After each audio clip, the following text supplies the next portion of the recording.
Hi, this is Chris, and welcome back to my channel, The Great Northwest Comics. Today, I get to proudly show off my Adventure Comics 300 in a 7.5 with off-white pages. Um, I've been looking forward to making this video for a very long time. Uh, the main reason I did my first CGC submission was to get this book encapsulated and to have its companion books, Legion of Superheroes 9 and Legion of Superheroes 301. 301 is one of my favorite books from the Legion of Superheroes era, and it is the homage cover to Adventure Comics 300. And then the number 9 here is very similar, and I just wanted to have this like little grouping of Legion of Superheroes books. I'm very happy with having this in my collection. And you're probably wondering, why do I have Isaac Clarke from Dead Space toy sitting in front of me right now? Well, there's a story behind how I got this beautiful copy of Adventure Comics 300. I decided to try to fund my hobby by selling some of the things that I was no longer interested in. And I had a unopened Isaac Clarke Dead Space figure in its original casing, sitting in the garage for like the last 15 years or so. Bought it for $20 at Toys R Us, and I thought now would be a good time to sell it. So I looked online, and someone was selling one for $450. So I priced mine about $350. And the crazy thing is that it was a Thursday when I listed it on eBay, and EA Sports made an announcement that they were going to do a remastered edition of the original Dead Space game. And how crazy is that? That I had no idea at all. And I was getting all these direct messages from eBay buyers asking about how low would I go on this? Will you ship international? And I was like, God, I can't believe people are so interested in this. And so one person said they were going to buy it, and then they didn't at the price that we agreed on. And then another gentleman from, I think, Puerto Rico wanted to purchase it as well, but I said I wouldn't ship it out of the country. And so he actually had a P.O. box in Florida. So he did the buy it now. I sent it out. He loved it. After all the eBay fees and such, I think I still made about $300. And then how I picked up my Adventure Comics 300 here is I went to Amazing Heroes Comics up in Kirkland, and I was looking through his boxes, and he had a copy of Adventure Comics 300, but it was probably very good condition.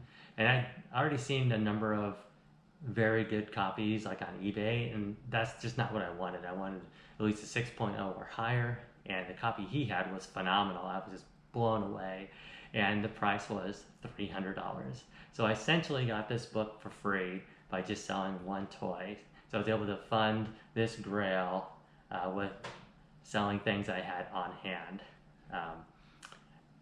So I'm very happy to have this book in my collection, and being able to do it in a manner that didn't put me in a financial hole.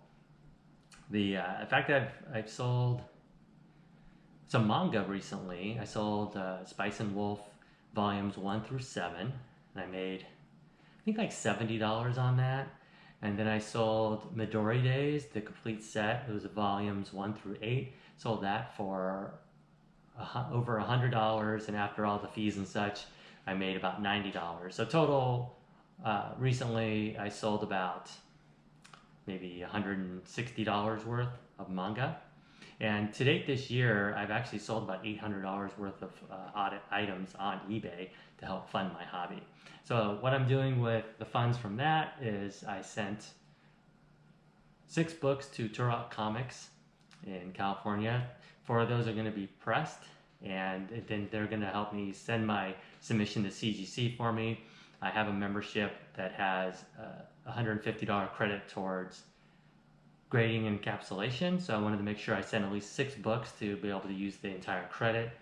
Turtle Comics is going to press Legion of Superheroes 285, 286, 302, and 303.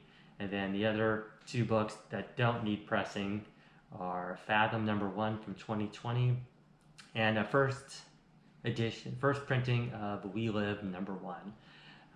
Definitely wanted to send in a couple of books that didn't need pressing, so I didn't have to pay the extra for that. I think it's about $20 per book for pressing. The We Live cover is cool because it's front and back, and then it actually has a fold out for a 3rd panel. So when I get it back in a capsule or encapsulated, I'll be able to see the front and back cover. So I really like that. The Fathom cover is just really cool. I really love the Michael Turner cover on that. The Legion of Superheroes 302 and 303 are newsstand. And I guess back then that was when, this was like 1982, that's when the transition started occurring between direct edition and newsstand. And I actually have additional copies of 302 and 303 that are direct editions, and they're high grade. So I'm actually considering on the next time I do a submission to have those ones graded as well. It'd be nice to be able to look online and see how many copies were actually printed of both to see which one would be considered more rare. I did check the CGC census, and like for We Live #1, there's about 1,100 copies on there, but for like the issues 302 and 303, it was really small, like less than 100, maybe even like, I want to say it was under 100. I can't remember the exact number. And then issues 285 and 286 were the same, low submission numbers. The Fathom #1 had only 4 copies on the census, and they were all at 9.8s, which makes sense because it's a modern book with, I believe it's a cardstock cover. So I fully expect We Live and Fathom #1 to come back as 9.8s, and then with the magic that Turtle Comics will do to those 4 books, I'm hoping to get 9.6s to 9.8s. So I'm really looking forward to getting those back and sharing those with you on another video.